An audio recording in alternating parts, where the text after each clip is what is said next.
Grade 10 student ang mga hawak kong klase. Kasalukuyan kong pinapaliwanag sa kanila noon ang tungkol sa nalalapit nilang pagsusulit.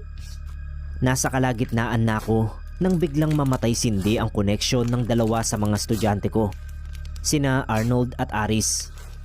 Natigilan ako sa pagdidiscuss dahil hinintay ko sila hanggang sa maging maayos ang kanilang internet connection. Nang makabalik sila, muli akong nagsimula. Naka-on cam na lahat kaya nakikita ko ang mga estudyante ko. Natigilan ako nang mapansin ko sina Arnold at Aris. Kinilabutan ako at ilang beses din akong napakurap. Parang may nakatayong kung sinong nakaitim sa kanilang likuran. May pagkakataon pang parang may malaking anino na dumadaan-daan sa kanilang likuran. Hindi ko na lang pinansin noong una. Tinuloy ko ang discussion. Maya-maya ay ilan sa mga